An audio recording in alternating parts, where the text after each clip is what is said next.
Need a surfboard?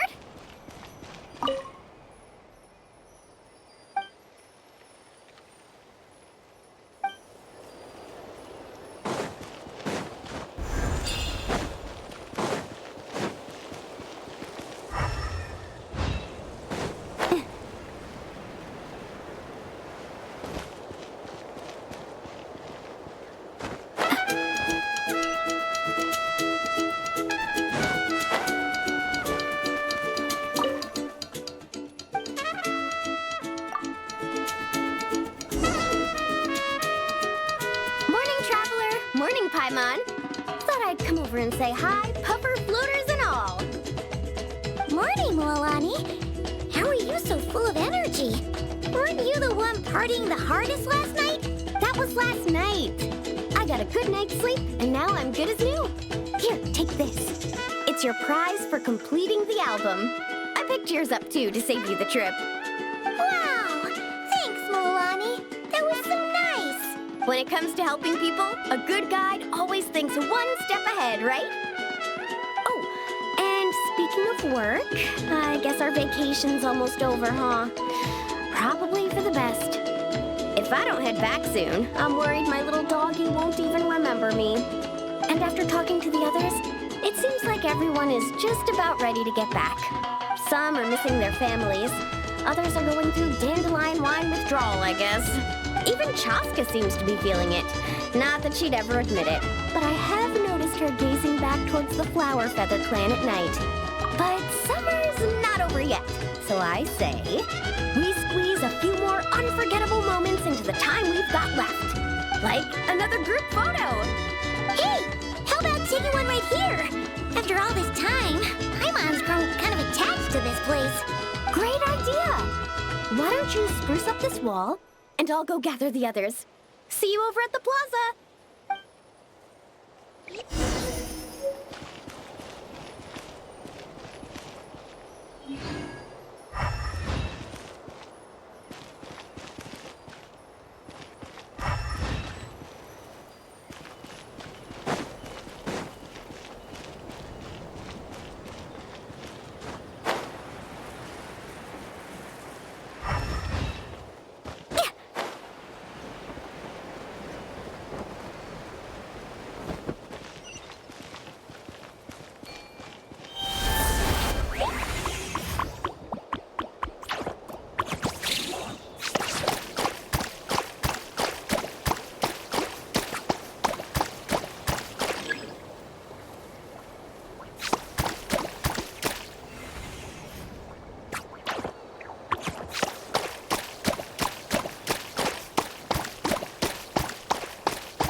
Over here! We're gonna take a picture together! Oh, not bad, not bad. You're all looking full of energy this morning. Not a trace of bedhead or dark circles in sight. Whoa! You even look out for stuff like that? Well, What kind of guide would I be if I didn't pay attention to the details? Yeah, and what kind of bard would I be if I didn't appreciate a good drink? What's that got to do with anything? Somehow, though, I know exactly what he means. Do you really think that? Or are you just playing along to keep Tone Deaf Bard happy, too? I see no harm in a bit of nonsense. Here, put on this Asha headband. It's a souvenir from the rest of us.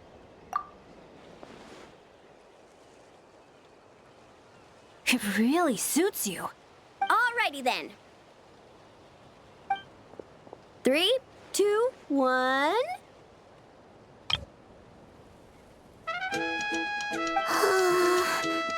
Paimon?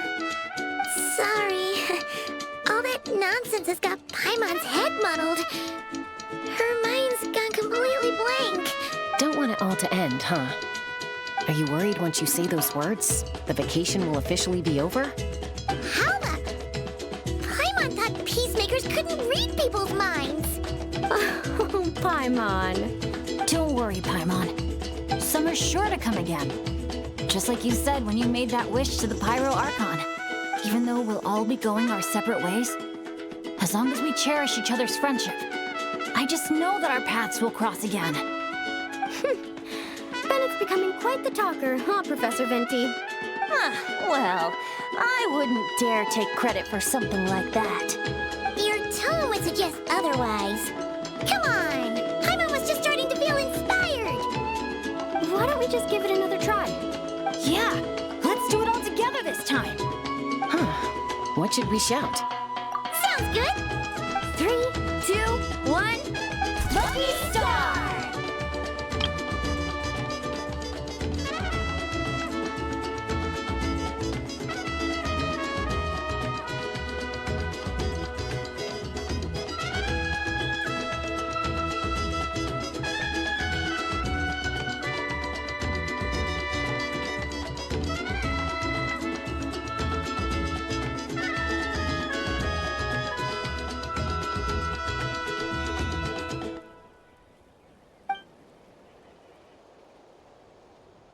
So, what are your plans for the future, Bennett?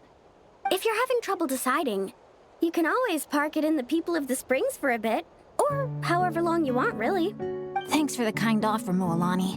I actually went to see the Pyro Archon to tell her how grateful I am for everything she's done for me. She told me that the domain we entered was an abyssal simulation of the Mare Javari. It was extremely unstable, and now it's completely gone. Later, when we got on to talking about my future, she said I was more than welcome to stay here in Natlan, but also that she would respect my decision, whatever it turned out to be. And after thinking it over, long and hard, I've decided to return to Mondstadt. You miss your dads, don't you? That's definitely part of it. I promised to tell them everything that happened on this adventure, and I can't go back on my word. But also, when I said goodbye to my mom and dad, I promised them I'd become the most legendary adventurer in all of Teyvat someday. And no adventurer should stay in one place for too long. Bennett. What if your luck starts going downhill again the moment you leave Natlan? It's fine. The warmth and kindness I've experienced on this adventure is enough to get me through all the challenges that lie ahead. As I attempt to shape my own fate, I want to take that same kindness and pass it forward. That's something I've always believed in. Hear, hear! To our leader! To our leader, Bennett! Cheers!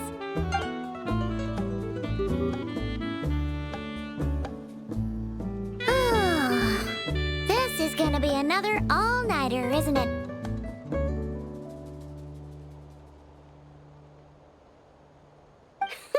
The fun never stops. Who's up to perform next?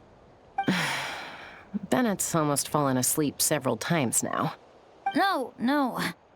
I can still keep going. Go get some rest now, guys.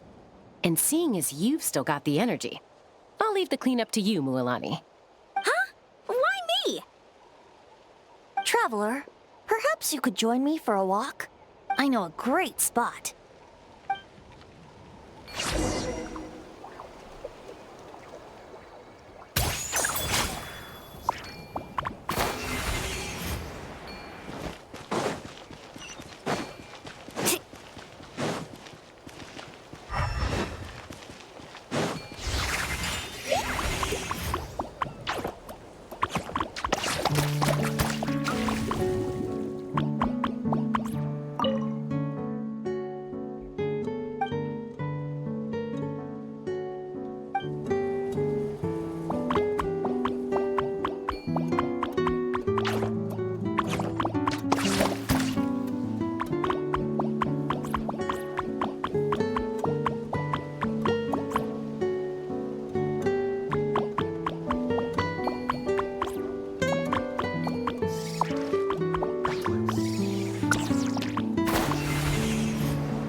Off we go.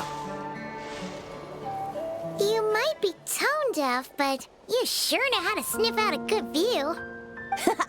Glad you like it. Some stories aren't meant for the birds, only for the stars high in the sky. More like a story that begins with time itself. Long, long ago, time began to write the story of this world.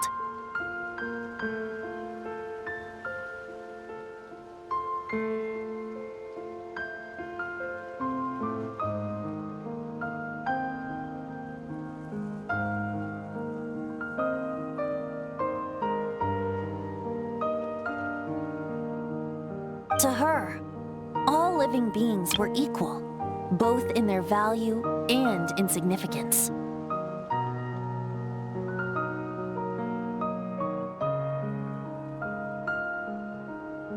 Like an ancient scroll, she engraved upon her memory all people, all events, all encounters, and all farewells. Back then, as an animal spirit, I had a chance encounter with Time at the Thousand Winds Temple. Hearing my wishes, she entrusted me with fragments of her power and authority. Sounds like you've heard the story of Time in the Wind before. Charming, isn't it? Through the memories engraved in rituals, poems, ruins, and ancient texts, the same beings she considered so insignificant have met her. Time and time again. So, this is the story you wanted to share? More like the prologue. The corruption of the Mare Javari is tied to time itself. To put it another way, it is a calamity present in every moment that will ever be. Unlike time herself, I have always cherished many wishes in my heart. 500 years ago, to prevent the corruption of the Mare Javari from spreading beyond Tenochtitlán, I blew it off the timeline, turning it into the Windless Land. Oops, seems like I may have confused you. If you're asking about how the Mare Javari disappeared from Tenochtitlán 2 or 3 decades ago, there may be someone else better suited to tell that story. The Mare Javari has been the bearer of too many stories that weren't meant to be its own. I merely played a part in one of its chapters. And the choice I made 500 years ago came with a price. Some souls were unable to return to Mondstadt as a result, while others stayed to settle in this land, merging with the Monitu to become the Asha we see today. So the reason you're here in Tenochtitlán is because... Correct. I'm here to collaborate with the current Pyro Archon, Mawika. Correct again. The flame was our signal. Only by having Mawika open a rift between that space and the true Mare Javari could I sneak in and bring back all the souls who wish to return. As for my little trick of bringing back memories as well, it's not the first time I've pulled that off. Mawika also mentioned that you were planning to introduce us. Looks like I beat you to it, huh? I was glad to discover that she shares my love for fine wine and freedom. We got along great. Well, it really took it out of me for a few days. In fact, I still feel pretty dead on my feet even now. Oh, really? But thinking of all the Aether mead and dandelion wine still left to drink, I suppose I can hang in there a little longer. You don't look that tired to Paimon. So, don't think you can just pull out that little excuse and we'll suddenly foot all your bills. Oh, how you wound me, Paimon. You'll hook me up with some good liquor, won't you, traveler? I suppose to protect Mondstadt, and that everyone who wishes to stay there has the freedom to choose their own path.